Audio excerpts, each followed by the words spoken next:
Pues está con nosotros Elvi Higuera aquí conversando con Frecuencia Multimedia y Politología. Erich Serpa, ¿cómo estás, amigo? Un gusto compartir de nueva cuenta este espacio de Conversando y un gusto que nos acompañe, además, pues con una invitada de lujo.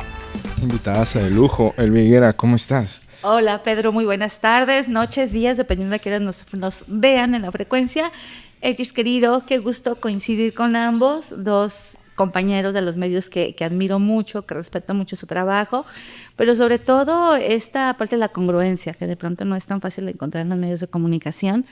Eso me parece, es de destacarse, de admirarse, y bueno, pues yo encantada de poder estar con ustedes. Gracias por conversar con nosotros. Adelante, pues vamos a comenzar. Queremos hacer una plática muy relajada, muy casual, muy divertida, porque además luego se manejan muchos tecnicismos, ¿no? Ahí en el área donde estás, pero vámonos con calma. Vamos comenzando primero. La última vez que tuvimos la oportunidad de platicar, Elvia, que ahí desglosamos algunos temas y términos, pero yo te decía, es que eres la referente, o al menos de varios lados, de varias personas que me llegaron a decir tanto de una ideología o de otra, es que para temas del feminismo, es que es con Elvia. Y pues lo has demostrado a lo largo de tu trayectoria, y todavía te sigo viendo en eventos, te sigo viendo en lugares donde se reconoce esa labor, y ahí estás. Cuéntanos un poquito de esa parte tuya. Pues mira, yo me inicié en la lucha feminista ya hace más de 25 años, espero que no me pregunten la edad, aunque ya se nota, así que no importa. No, y entonces, pues de pronto cuando empecé en la parte más teórica que de activismo, pues me fui dando cuenta de muchas situaciones que vivían las mujeres en el ámbito privado, en el ámbito público, que además en ese momento también me incorporó a trabajar en el Instituto Michoacano de la Mujer, que fue el antecedente de lo que es ahora la Secretaría, que era un espacio muy pequeño, pues cuando se crea a nivel de instituto. Y entonces ahí tuve la suerte de coincidir con una académica muy brillante del estado de Michoacán, bueno, un referente a nivel nacional también, la doctora Rubí de María Gómez Campos, filósofa muy reconocida en la Universidad Michoacana. Y entonces empiezo a adentrarme en estas temáticas. Digo, de pronto tenía así como mi disyuntiva, ¿no? Ajá. Dije, a ver, ¿por qué me decanto? ¿Por el tema ideológico político o por el tema ideológico feminista? Híjole. Y dije, no, pues mejor el feminista, porque me parecía como una causa más noble, más auténtica, más congruente, que es algo que no encuentras muchas veces en los partidos políticos, que los respeto mucho y tengo muchos amigos que quiero, pero de pronto el quehacer político sí tiene sus desencantos a momentos, de pronto ves situaciones de mucha incongruencia. Digo, no en todos los actores políticos, pero sí transita uno por decepcionarse o desencantarse en algún momento, ¿no? Entonces dije, a ver, la ideología más noble me parecía la más además transformadora en el ámbito de lo social, pues dije la lucha feminista. Claro.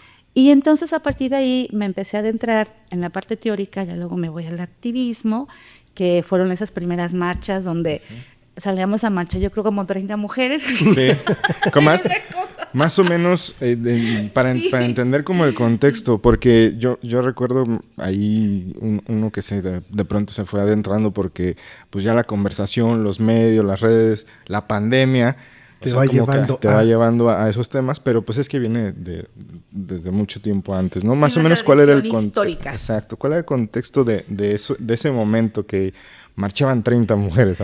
Pues era un momento donde nadie creía en este tema, donde además generaba como muchas burlas, porque era como así, ahí vienen las feministas otra vez con sus ideas, ¿no? Hoy vienen con sus ocurrencias, porque de pronto se tomaba como muy a la ligera, porque no había todavía una base sólida, todavía no era un discurso del cual se hubieran apropiado los políticos y las políticas, como ahora sucede en algunos casos, no en todos, pero hay que decirlo, es un discurso que ha redituado mucho políticamente a algunos actores políticos, pero era todavía como de mucha resistencia, de muchas burlas. Todavía en el instituto pues no se podía hablar de una política de Estado tan integral como la tenemos ahora, o como ya un eje transversal del quehacer público, porque en ese momento pues nadie sabía qué era la perspectiva de género, nadie sabía qué era la teoría de género, salías a marchar y pues eran como marchas muy, muy como de risa para la gente, porque decían, pues estas por qué están luchando o estas por qué están saliendo a gritar, que además eran marchas donde no rayabas, éramos como hasta prudentes porque eran muy pacíficas. Lo que sí empezó a generar como mucha comprensión de la gente cuando empezamos a hablar de las violencias, de los abusos que se generaban en la familia, por ejemplo, es que yo cuando estaba chiquita, pues es que mi papá me abusó, mi abuelo, mi tío. Eso tiene que ver con la lucha de nosotras, para que ninguna niña más en el mundo sea abusada. No es que mi esposo me golpeaba, o es que una vez me intentó matar, o esto, eso tiene que ver con esto. Y entonces fue a través de ir de alguna manera como contando esas narrativas que hubo mayor comprensión acerca de lo que hablábamos cuando hablábamos del feminismo como una lucha. En ese momento dices, bueno, llego con esta inquietud, con estos referentes, dices, el tema teórico me voy adentrando, ¿no? Pero es diferente a lo práctico, ¿no? ¿Qué diferencias encontrabas? Podemos, hoy en día, me imagino que también en ese momento no se había desarrollado mucha literatura, cuestiones teóricas en este sentido, pero ¿qué diferencias te encontraste en ese momento de lo teórico a lo práctico, ¿no? Ya lo adelantabas ahorita, ¿no? Estas historias que van surgiendo, que se van decir, bueno, esto sucede, ¿no? Esto sucede. Pero ¿cuáles fueron las diferencias que te marcaron a ti de lo teórico a lo que pasaba en las calles? Pues fíjate que yo creo que algo muy importante en esta parte de lo teórico es que efectivamente no había muchas autoras todavía en ese momento, no había muchos autores que abordaran el feminismo. Digo, todas teníamos como la Biblia a Simone de Beauvoir con el segundo sexo, que hablábamos acerca de que una mujer no nace, se construye. Y de pronto empezaron pues muchos movimientos teóricos a nivel internacional, digamos, en Estados Unidos empezó a hablar mucho del tema de las mujeres, con feministas de la segunda ola como Kay Miller, entre algunas, el feminismo europeo, pero era también una literatura que estaba como muy basada en mujeres que partían o venían de espacios muy privilegiados, porque eran mujeres que de alguna manera habían estado inmersas en los espacios académicos, cuando todavía era en un contexto de hace 25 años, cuando todavía el tema educativo tenía muchos sesgos. Todavía, por ejemplo, los ciclos universitarios académicos, todos salen en masculino.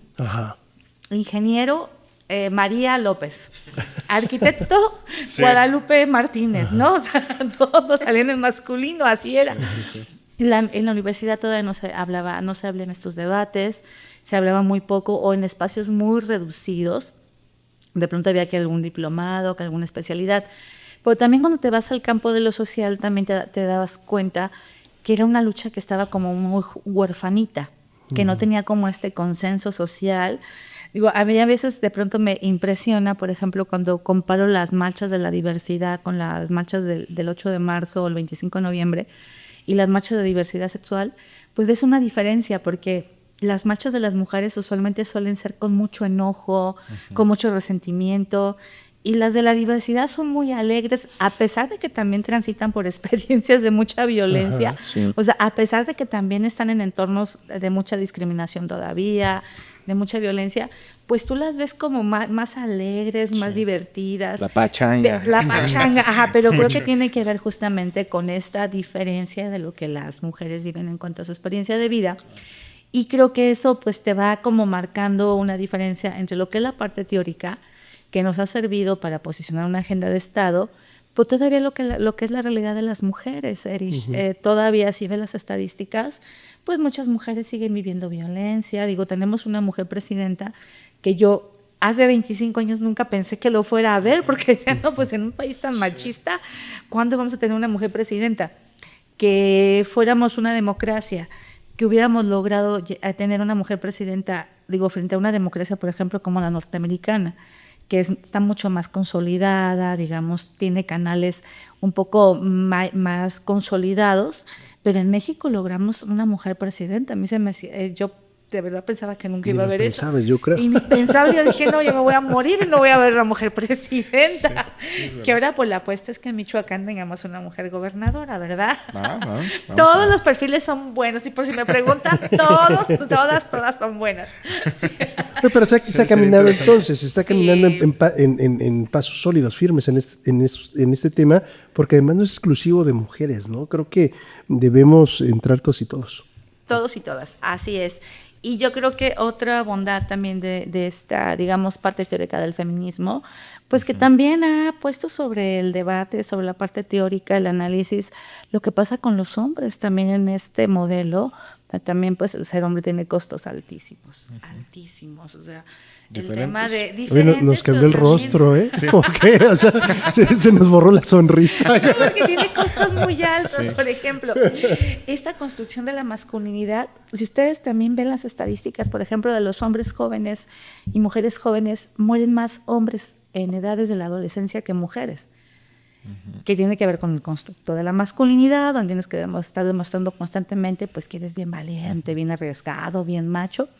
Y eso te lleva a que un niño de 14, 15 años conduzca en estado de ebriedad a una velocidad altísima y termine estampado en algún poste, o el consumo de drogas, el tema de las armas, que me parece algo tan delicado y que, bueno, en Michoacán pues hemos tenido experiencias muy desafortunadas en ese sentido, una muy reciente, que también te habla de por qué es importante que los hombres pues se revisen, que hagan este ejercicio autocrítico de los costos que tiene la masculinidad. O estos niños que de pronto también privan de la vida a sus parejas sentimentales. Digo que también aquí hemos tenido casos muy emblemáticos. Y yo de pronto pienso, digo, hay una criatura de 20, 21 años, porque son niños, todavía están muy chiquitos, que están enfrentando ya penas de 40, 50 años de cárcel, ya no tienen un proyecto de vida. Se acabó. O sea, por un lado está el de la chica que fue asesinada, pero también ellos automáticamente dejan de tener un proyecto de vida. Y eso nos tiene que doler mucho en términos sociales. Totalmente. Yo creo que ya son muchos temas ahorita que iba pensando, así, le voy a preguntar, le voy a preguntar aquello. O sea, al último es como, primero, el feminismo, cómo se vino desarrollando, cómo vino creciendo aquí en México, en Michoacán. Ya nos platicabas, pues es que pues, había una base teórica y se viene desarrollando por ahí. Eso también me parece muy interesante, como que tú nos puedas platicar como de dónde partió, y luego yo entiendo, porque a mí me encanta generar controversia cada vez que puedo. Me encanta a mí. Que tengo la oportunidad de poder hablar sobre el tema y de entenderlo mejor, porque al final del día pues es una sociedad pues de hombres y mujeres, ¿no? Claro. Entenderlo y analizarlo sobre esa parte. Entonces yo veo que de repente como que se ramificó y hay como que diferentes opiniones, ¿no? Que unas son como más fundadas, más estudiosas, más académicas, y otras como que vienen de la ocurrencia y toda esa parte. Pero al último, y a donde quiero que lleguemos más adelante, me parece que también es un tema de justicia. Entonces, vamos a darle, si te parece, como por ese lado. ¿Cómo ves? Me encanta la idea. Porque además que decías como de ocurrencias, pues sí, ahorita pues hay un debate muy interesante en términos teóricos acerca nuevamente de la definición del ser mujer, sobre todo con el movimiento de la diversidad, con el movimiento queer, con el movimiento trans, que, bueno, pues posicionó a hombres, mujeres trans también en la agenda, al igual que las mujeres. Y ahorita pues hay como este choque, porque dentro del mismo feminismo hay un bloque muy importante que dice es que las mujeres trans no son mujeres. Porque, ¿qué fue lo que sucedió? Que las mujeres trans se fueron posicionando en espacios que las mujeres nos había costado mucho tiempo conquistar, mucho tiempo, muy complejo, por ejemplo, en el ámbito del deporte. Y de pronto pones a una mujer trans a competir con una mujer biológica, no, pues le ponen una patiza. O sea, ya hemos visto en contiendas donde la fuerza física... Sí, no, otra vez tú, te estoy... Sí, o sea, ha sido como un proceso muy injusto. el tema también, pues la agenda de las mujeres trans a veces difiere un poco de las mujeres biológicas. Digo, las mujeres biológicas todavía pues estamos en esta idea de la violencia, del trabajo, del no al feminicidio. Y de pronto pues tú revisas algunas ocasiones la agenda de las mujeres trans y están luchando por temas hormonales, que sea un tratamiento médico gratuito, que el Estado les pague sus implantes y cosas por el estilo, pues dejan de ser agendas que en algún momento se separan. Aunque pudiéramos coincidir en temas, por ejemplo, de violencia y discriminación, pero hay una cuestión que ahí nos separa, ¿no? Sí. Entonces yo creo que eso tiene que ver con, digamos, con los debates contemporáneos del feminismo, que ya bien lo decías, es una tradición histórica de más de 3 siglos, y que tiene que ver con un tema de justicia, efectivamente, que tiene que ver con un tema de justicia, que a mí siempre me gusta remontarme a un personaje de la Revolución Francesa, de 1789, que bueno, sabemos la Revolución Francesa, pues genera un nuevo paradigma en el modelo de Estado. Hablamos de la república, la soberanía, la ciudadanía, libertad, igualdad, fraternidad. Triunfan los revolucionarios, se instaura el nuevo orden francés, un nuevo modelo de Estado a partir de un pacto social diferente, a partir de un nuevo contrato social. Y de pronto, pues, hay mujeres que van a empezar a cuestionar este nuevo orden porque habían quedado también fuera del proceso de la Revolución Francesa, de este nuevo orden político y social. Y una de ellas es doña Olimpia de Gouges, una mujer muy destacada que había participado muy activamente con otras mujeres en el proceso libertario. Y entonces, pues ella dice, oigan, pero pues aquí ¿dónde quedamos las mujeres? Queremos estar en el Parlamento.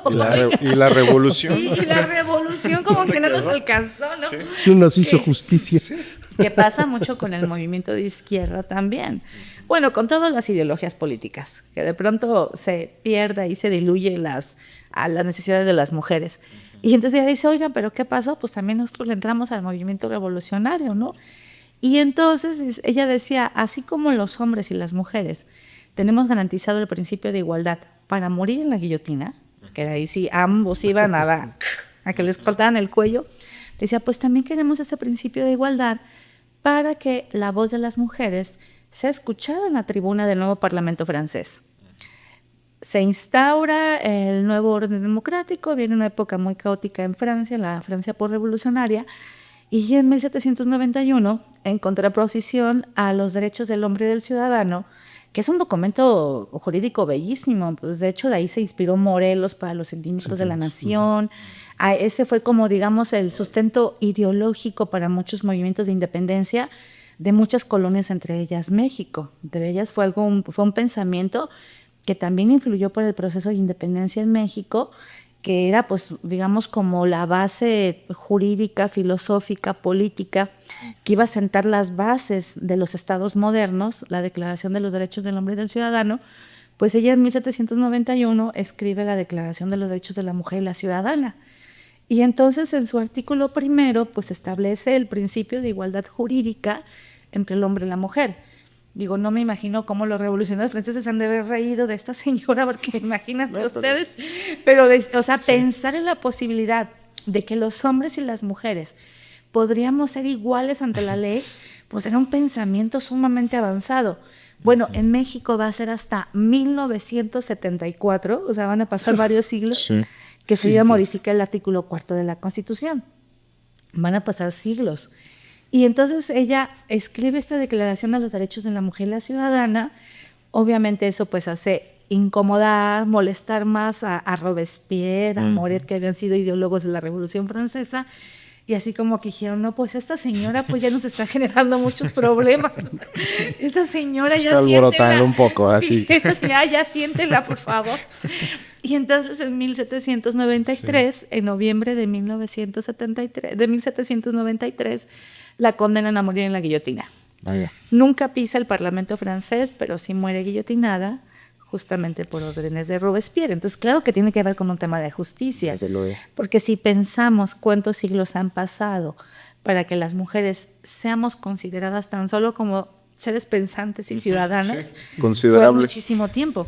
Y perdón, y no es un tema menor porque somos más de la mitad de la población, entonces imagínense ustedes cómo se construyó este mundo. Dando un salto y quizá algo muy radical. En ese sentido, ¿no?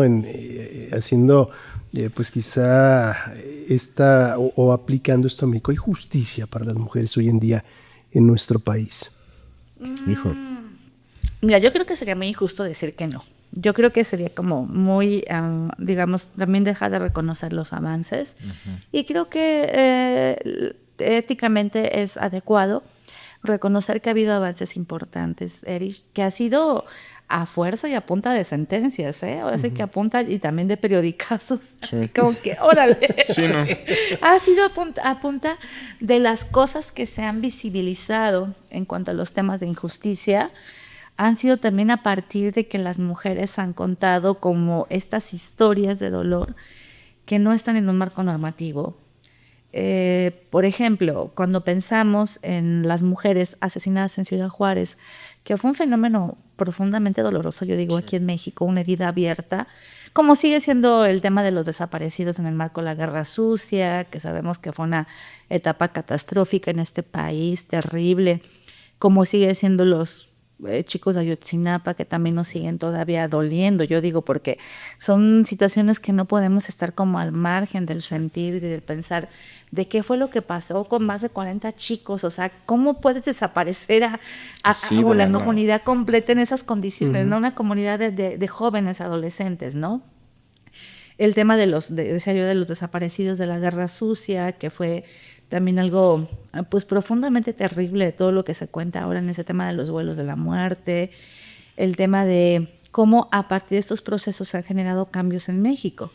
Y en el caso de las mujeres asesinadas en Ciudad Juárez, que además fue un fenómeno que duró más de 10 años, con un encubrimiento además terrible de las autoridades, porque pues de pronto ya era como de lo más cotidiano encontrar cuerpos de niñas ahí en el desierto, en los basureros en Ciudad Juárez, niñas de 14, 15, 16 años, que además la privación de la vida no era solamente decirle dieron un balazo o la mataron con arma blanca, 2 cuchilladas. Sí, pasó rápido, ¿no? Ajá, pasó rápido. No, había previo un proceso de tortura terrible donde todos los cuerpos los encontraban con muchos signos de tortura, sí, había una tortura previa, quemadas, mutiladas de sus órganos genitales, todas golpeadas, con golpes evidentes, violaciones tumultuarias. O sea, como que no se explicaría qué pasaba en ese momento en Ciudad Juárez. Bueno, yo así rápidamente les comparto. Hace como 2 años estuve en Ciudad Juárez por el tema del desplazamiento, porque ya llegan muchos desplazados de Michoacán a la frontera norte. Y entonces había 2 elementos de la policía que nos pusieron como para que nos acompañaran y nos llevaran a diferentes lugares, y había un señor ya grande. Y ya le pregunté, oiga, ¿usted estaba en funciones cuando pasó lo de las mujeres asesinadas en Ciudad Juárez? Y me dijo, sí, yo casi acababa de entrar a la corporación. Me dijo, era policía judicial en ese entonces. Y me dijo, no, licenciada, pero eso era bien feo. O sea, me decía, llegábamos a bodegas que estaban como escondidas en el desierto. Me dice, y de pronto entrábamos a esos lugares y veíamos a las muchachas colgadas como rezos. O sea, me decía, las encontrábamos colgadas así, todas golpeadas, todas violadas, a muchas las mutilaban. Me decían, no, era una cosa fea. Me dice, yo estuve como en 2 operativos. En una bodega encontramos como 6 cuerpos, en otro como 8 cuerpos. Entonces, una no piensa, o sea, ¿cómo podemos permitir eso, no? ¿A qué tipo de sociedad somos o a qué nivel, digamos, de adaptación podemos llegar en cuanto a la violencia cuando escuchamos esas historias? ¿Y qué hemos dejado de hacer como sociedad para que se presenten esas situaciones, no? Así es. Sí, así es. ¿Qué nivel de conciencia? Yo creo que también el tema de la inseguridad y el crimen organizado pues también ha generado una situación terrible en cuanto a lo que hemos normalizado, en cuanto a la violencia, que es terrible. Pero bueno, pues acá responde. Y la impunidad justamente es a lo que quería llegar un poco al tema de la impunidad. Porque digo, en Ciudad Juárez pues se documentaron más de 800, 900 cuerpos en estas condiciones. De pronto todavía no había fiscalías especializadas en feminicidio. Ahí sé que era la primera fiscalía justamente en el marco de esos asesinatos. Y de pronto cuando las mamás de estas 3 niñas, de Claudia Ibera, Esmeralda y Berenice, que es el caso que llega ante la Corte Interamericana, eso que conocemos como la sentencia de Campo Algodonero. Que hace un mes estuvo aquí en Morelia. Estuvo esta Michelle, Y tuve la oportunidad de platicar con ella. Ay, Pero, qué perdón. bueno, pues yo creo que te contaba algo similar, ¿no? Y entonces, yo decía, cuando ellas daban sus testimonios ante la Corte Interamericana, pues decían que cuando llegaban a la fiscalía, como no había pruebas de ADN en ese entonces, como no teníamos protocolos todavía para el tema de la búsqueda de las inmediatas, de hecho de ahí viene la alerta Alba, la alerta Amber, porque pues ahí iban las mamás, las pobres iban diciendo, es que mi hija desapareció ayer, salió de la prepa y ya no regresó. Ah, pues ¿cómo es su hija? No, pues las mamás llegaban con una fotito, la pegaban en una hoja blanca, ellas ponían los datos, le sacaban copias y las mamás iban y los pegaban en la plaza, en la escuela, cerca de las maquilas, porque además es un fenómeno que también está asociado al tema del Tratado de Libre Comercio de 1994, donde se abre toda una zona económica que se vio como un área de oportunidad. Coladera. Y muchas empresas norteamericanas y canadienses se vinieron para acá porque pues había menos impuestos, había más flexibilidades para que invirtieran, mano de obra barata. Y muchas de esas maquiladoras contrataban mayormente mujeres como para la maquila. Por eso muchas eran trabajadoras de la maquiladora. Y entonces las mamás decían, pues es que íbamos a la fiscalía y nos decían, pues ahí hay varios cuerpos, a ver usted, vea cuál se parece más a su hija. Vale. A ver, dice que traía unos calcetas rosas, pues ahí está una con calcetas rosas. Que si traía un tatuaje, pues ahí están como 3 con tatuaje. Porque las entregaban inclusive los cuerpos hasta equivocados, porque estaban apilados los cuerpos, dicen las mamás, uno encima del otro. No había un tema de cuidado, además de que eran cuerpos que encontraban también en un estado de descomposición muy ya avanzado por el desierto, el calor, los animales de carroña. O sea, todo tenía que ver con el tema de la impunidad, justamente, Eris. Y yo digo, pero las autoridades, porque pues ahí estaban involucrados, pues yo digo, no puedo dejar de pensar en los cuerpos policíacos, en los funcionarios, hasta los choferes de transporte. Porque ellos eran los que decían, aquí se baja, aquí se sube, allá te la puedes llevar. O sea, había como una red sumamente, digamos, bien organizada y estructurada.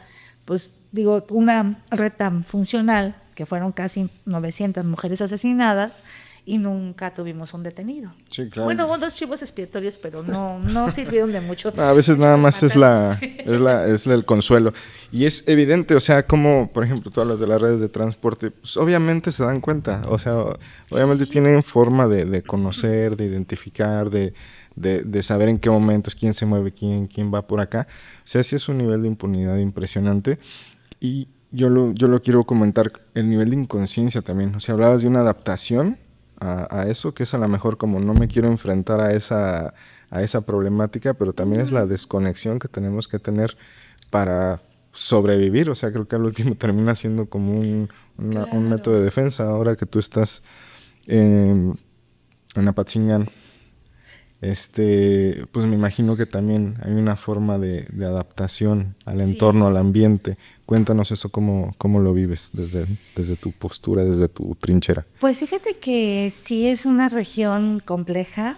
También debo decir que una región muy bonita, porque yo justo hoy en la mañana cuando iba así camino a la oficina, veía personas con sus negocios poniendo ya sus puestos de melones, de limones, de pitires, así de cosas, de frutas bien ricas. Me parece una tierra bien fértil, bien bondadosa. Bonita. Y yo digo, ay, pues es que esta es gente trabajadora, es gente que se levanta temprano, es gente que está intentando llegar a un estado de bienestar a través del trabajo, a través de ser productiva, que claro que todo eso pues se opaca cuando hay fuerzas o hay otros grupos que se imponen frente a esa determinación o esa, digamos, posibilidad de las personas de salir adelante de manera honesta.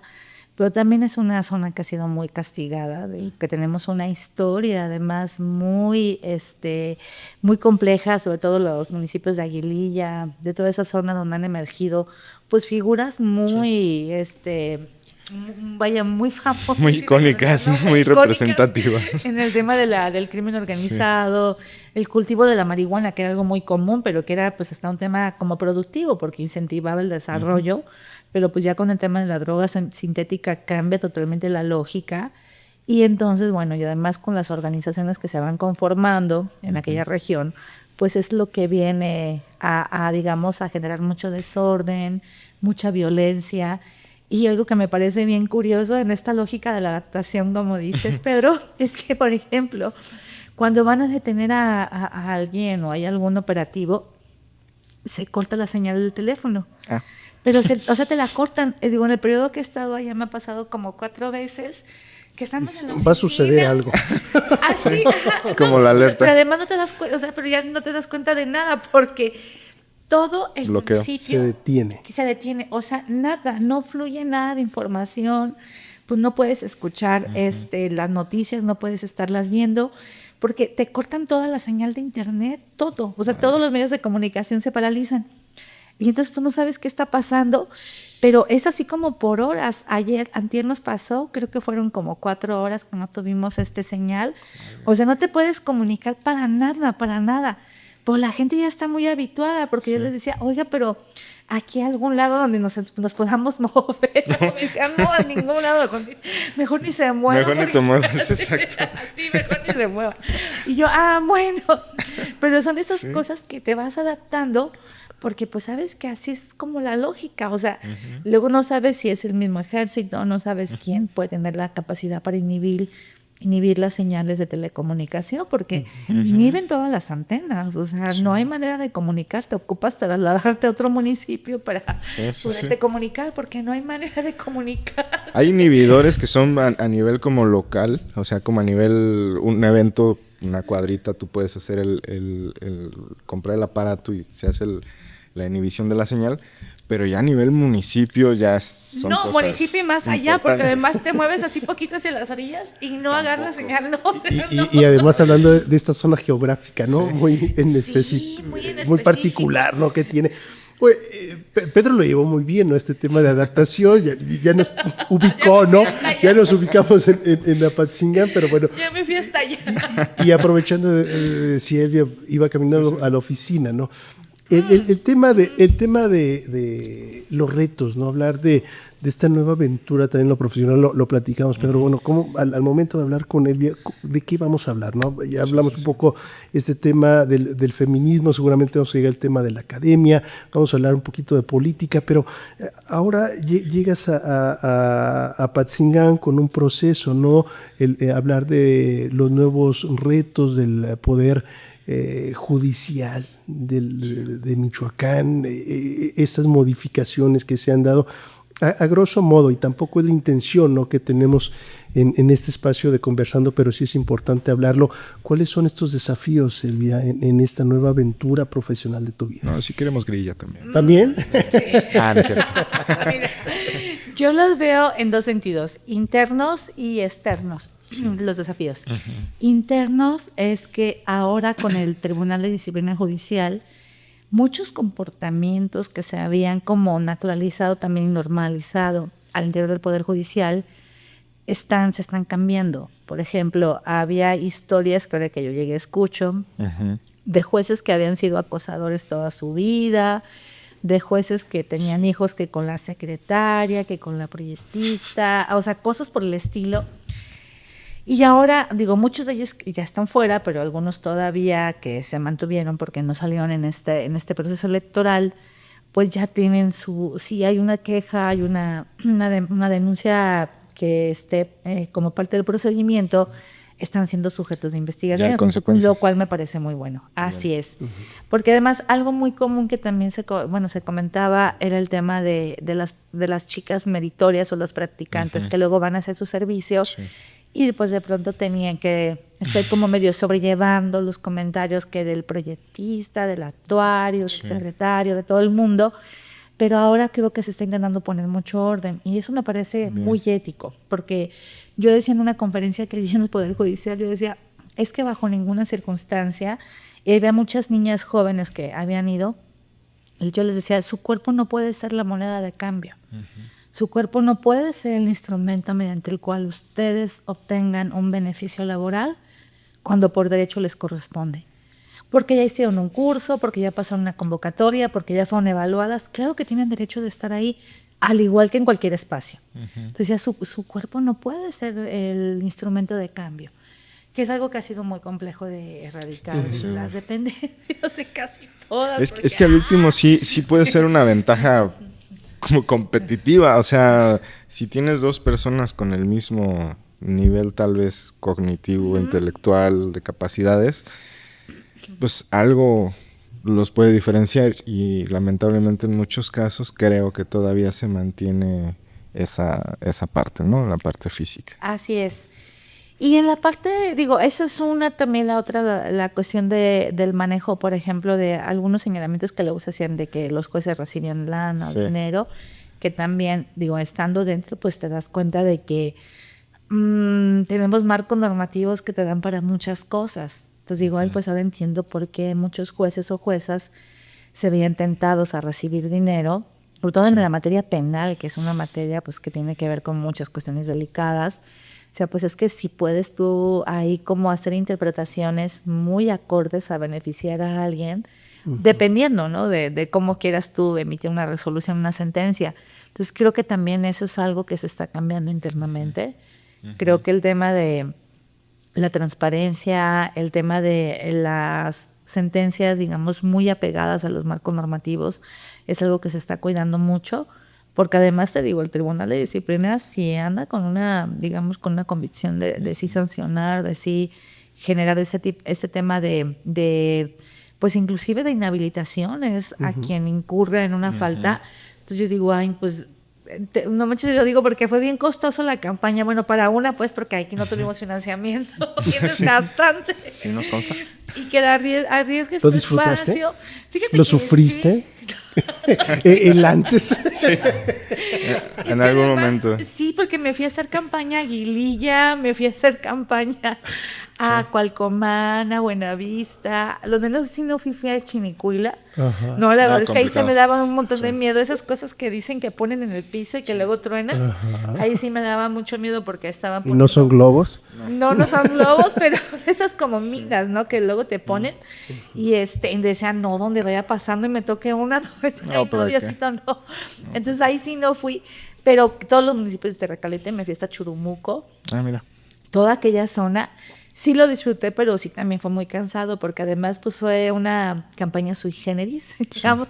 No sé cómo vengan ahora las reglas para el siguiente proceso, pero eso sí estuvo muy complicado, o sea, en cuanto a que no podías comprar publicidad, no podías pagar nada, tú sola tenías que hacer tus informes, que por cierto, a mí me sancionó el INE, ya después metí un recurso y lo gané, pero tenía que estar subiendo en tiempo real que las facturas, que las notas de gasolina, comida, todo eso, pero cuando andaba por allá pues me quedaba sin señal, ¿cómo las subía? Sí, Pues no nos podía. acabas de decir. Bueno, Sí, olvídate. yo decía, no, pues ¿cómo? Y No hay por eso señal. yo decía, no hay ¿Cómo le hago? señal. Pues ahora sí, ¿Cómo le ¿a hago? dónde? Ándale. Oye, hablábamos justamente de la parte esta, pues no tan afortunada que tiene que ver con la desintegración de las familias y que luego son el principio de todos estos temas de crimen y de toda esta parte, ¿no? Hay una relación con las paternidades, los padres, las madres, los encargados, cuidadores, cuidadoras de niñas, niños, y desde esa parte, ya que hablabas de feminismo y de los avances y de la justicia, pues bueno, ¿qué te ha tocado ver en esos temas como de recomposición de la familia institucional, de la justicia con las hijas, con los hijos?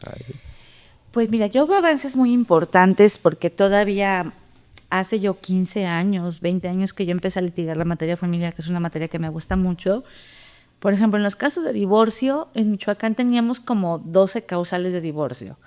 Que si el adulterio, que si te había contagiado una enfermedad, que si no te daba pensión, que si había violencia. Había como toda una lista. Perdón, una lista de causales. Pero tenías que probarlas.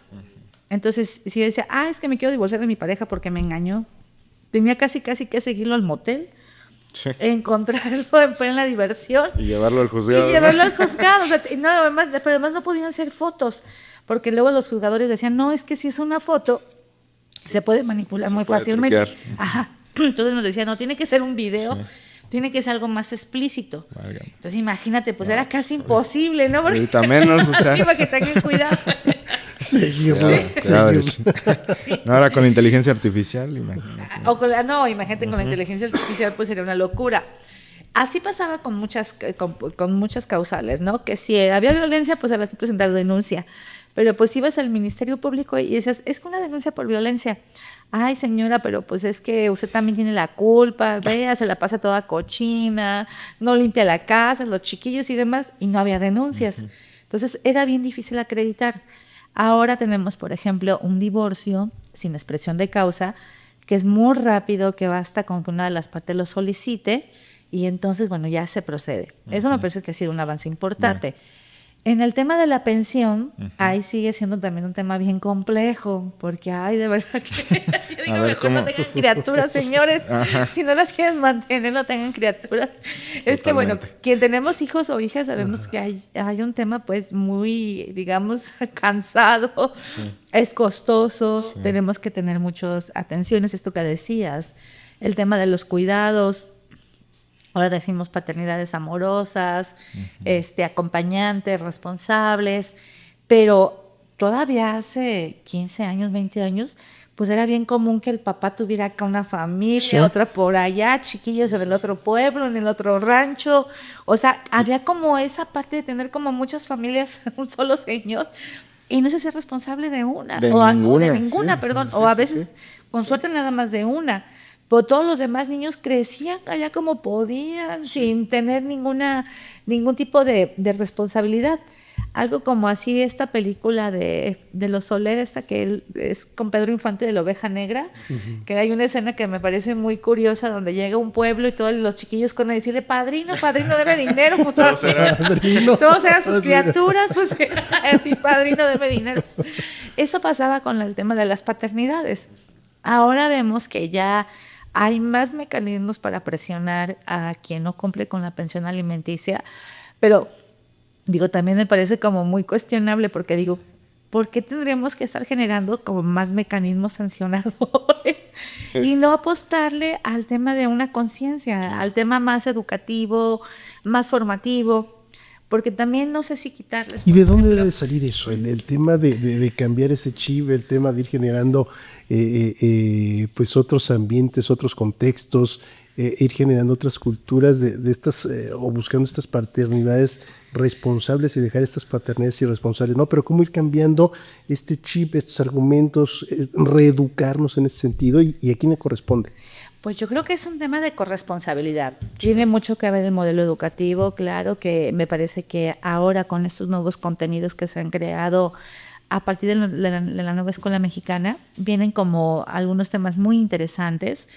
Creo que también el tema de la familia se vuelve sumamente importante porque hay un porcentaje muy alto, por ejemplo, de hombres que tuvieron paternidades ausentes y tienden a reproducir el modelo del ser ausente.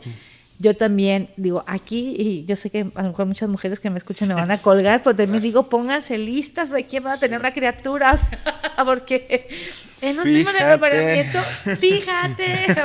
No, pero ahí está complicado en pleno enamoramiento fijarte, sí, ¿no? Está Cuando envenenado ahí con el... No, sí, claro. La dopamina sí, no queda. La dopamina, sí, es un poco injusto, ¿no? Todo así. Entonces, es lo que pasa con el matrimonio. Sí. También cuando te vas a casar, pues pocas veces te pones a pensar, ¿bajo qué régimen me voy a casar? A ver, ¿vienes separados, vienen mancomunados? ¿Qué implica uno? Le quitas todo lo romántico. ¿Qué voy a perder? Ay, mira, así. A lo mejor suena muy frío, pero luego acá las broncas que uno ve en los juzgados, dices, ay, Dios mío, no. Si oye, quita lo romántico, pero liviana este tema de broncas. Pero luego me quitas la casa. Prefiero que me quite lo romántico. Sí. Mira, por eso el romance se acabó. No, se pues acabó. La Cheyena. Sí, se le quita todo lo romántico. Pero también digo, también tenemos que ser, o sea, ser como ser abusados, ¿no? Sobre todo, a lo mejor sí se pierde mucha objetividad en ese momento. Sí. Pero sí tener como cuidado con algunas, ahora dicen las chicas, estas red flags, ¿no? Sí. Estas señales o alarmas rojitas. Sí. Pues de que si ves que ya tuvo 2 criaturas con una mujer, con una y con otra, y ni de ninguna se hace responsable, pues sí. ¿Qué te hace pensar que contigo sí va a ser responsable si te embarazas? Sí. O de pronto que decía mi abuela, eso no se cura, hija. No, sí. Exactamente. No. Pues sí, yo digo, si ya viene con una historia, pues a lo mejor ser muy atentas, ¿no? Digo, Pues es que la verdad es que, como dicen, si huele a perro, Pues sí. ladra, Muerde como perro. pues es que, ¿qué va a hacer, no? Entonces, pero sí a veces pues parece que es como injusto decirlo de esa manera o echarle toda la responsabilidad a la mujer que escoge. Digo, Sí, no, basta con no ser no va basuras, por ahí. pero hay que ayudarnos. Hay que ayudarnos, sí, digo, a la par de que los hombres tienen que hacer también la parte que les toca, esto que decías, ¿no? En cuanto a quién le toca, pues a todos y a todas, es un tema de corresponsabilidad, es un tema del espacio educativo, de la familia, del espacio social. Yo creo en la medida que vamos más hombres haciéndose cargo del cuidado de los niños y las niñas, que los vamos atendiéndolos, bañándolos, alimentándolos, llevándolos a la escuela, compartiendo actividades extraescolares, pues es un buen ejemplo. Uh-huh. Y algo que no funciona, que funciona mucho en términos sociales, pues es tener como referentes buenos. Sí. Entonces, si yo tengo un buen referente de un buen papá, no tendría yo por qué ser diferente al ser un buen papá. Oye, yo creo, Pedro, que es momento, ¿no? Creo que sí, en este momento la pregunta, ¿no? Lo que contextualizas. Íntimas y privadas. Creo que se puede dar, ¿no? Esta varita mágica, ¿no? Bueno. Que decías, ¿te parece? Te vamos a dar un pequeño poder. Power up. Sí. Así, un podercito. Vamos a ver, Elvia, ¿qué escoges? La idea de esto es que si tú tuvieras la posibilidad de establecer un decreto presidencial de esto se va a hacer por los calzones de Elvia. ¿Cuál sería? O sea, puede ser una ley, puede ser mover gente, poner gente, puede ser establecer la norma que tú defines, el decreto de Elvia. ¿Cuál sería si tuvieras esa posibilidad? Ay, que no hubiera animalitos en condición de calle. Eso, que no hubiera animalitos en condición de calle. Bien. Me parece que eso pone de manifiesto la inhumanidad que somos los seres humanos. Sí, habla mucho de... Sí, cuando vemos perritos, perritas, sufriendo con hambre, gatitos, o gente que los maltrata, gente que los abusa. Yo creo que para mí un mundo ideal sería donde ningún ser sintiente sufriera. Tendríamos otro tipo de sociedad. Sí, inclusive es un aprendizaje para las infancias. Uh-huh. El cuidado de una mascota de manera amorosa, respetuosa, te va generando como las bases de que vas a ser un buen ser humano. Uh-huh. Y también mucha gente loca o enferma que los daña, pues tienes a un delincuente en potencia. Claro, sí, entonces, de ahí viene. Yo le apostaría por el tema animalista. Bien, me gusta. Que esto también nos pone en un escenario de nuevos temas, ¿no? Creo que también son temas actuales, son temas que las nuevas generaciones también le están metiendo y que debemos, lo menciona, ¿no? Cambiar como sociedad en este sentido también. Claro, y que fíjate que también está siendo llevado también al ámbito jurídico, porque a raíz de varios casos donde ha habido temas de maltrato animal, pues también está como el debate si los animales también tienen derecho a un abogado victimal, tienen derecho a una representación en un juicio. Yo digo que sí, por supuesto. Claro. Y también en las separaciones, que también se me hace bien interesante. Sí. Cuando hay una separación donde ahora sí, ¿quién se caga con el perro? Pues ahora sí vamos a ver, ¿no? 2 y 2 patas. Exactamente, pero ya ha habido sentencias donde se llega también a convenios donde habitualmente puede estar el animalito bajo la custodia de quien tenga más tiempo y espacio para tenerlo, y el fin de semana la convivencia con la otra parte de la pareja. Entonces también, eso creo que también nos habla de que ya tenemos un nivel de conciencia muy avanzado, pero no lo suficiente porque todavía tenemos muchos animalitos en condición de calle y de maltrato. O sea, además yo digo, los zoológicos no deberían de existir bajo ninguna circunstancia. Digo, déjenlos libres al capibara, por favor, llévenlo allá donde él pueda vivir conchudamente feliz. Claro, sí. Bien. Ningún animal debería estar en cautiverio. Pues ahí está un tema, ¿no? Interesante de conversando, este espacio de politología y frecuencia multimedia. Y ya lo decías, bueno, también estas preguntas, platicando con Pedro, te estaremos compartiendo conceptos, palabras y que bueno, nos compartas alguna reflexión, algo que venga a tu mente, si quieres también replicar con otra palabra, pero bueno, por ahí algunas palabras o conceptos detonadores, ¿te parece? Ok, me parece, me encanta. ¿Quieres comenzar o comienzo yo? Comienzo si quieres. Venga, a ver, vamos a echar una. Vamos con todo. Violencia vicaria. Violencia vicaria. Ay, dolor. Justicia. Dolor y justicia. Una aspiración ética que va avanzando. Bien. Apatzingán. Ay, de mis amoles. Ay, sí. Comida deliciosa, le puedo decir. No, una zona bonita, compleja, pero de gente muy valiosa. Mujeres. Mujeres todavía en un proceso de construcción del concepto de ciudadanía y de ser sujetos de derechos. Muy bien. Paternidades responsables. Algo que nos falta mucho todavía. No, hay que seguirlo trabajando. Un tema que hay que seguir trabajando todavía. Política. Política. Un mal necesario. Un mal, sí, diría Lo que sigue. No, pues sí, yo lo vería, digo, si me fuera su esencia, bien común. Uh-huh. Así como los clásicos de la común. ciencia política, el bien común. Pero un mal necesario también. Justicia, dijiste justicia. Justicia expedita. Todavía una deuda. O un reto en el ámbito de la justicia. Un reto todavía. Michoacán. Ay, Michoacán es precioso. Michoacán. Yo creo que un lugar de oportunidades, muy lastimado, pero con mucho potencial, mucho potencial. Bien, perfecto. Pues vámonos por el clip. Elvia, te quiero invitar a que nos des un breve mensaje que tú quieras externar a todo nuestro público en Islandia y en las islas Canarias. Fiji. Ajá. Las Islas Canarias. Ahí somos grandes. En donde tú puedas, obviamente vamos a compartir el material, que igual también te pueda servir para ti, para tu comunicación en tus redes, que es importante. Pues adelante.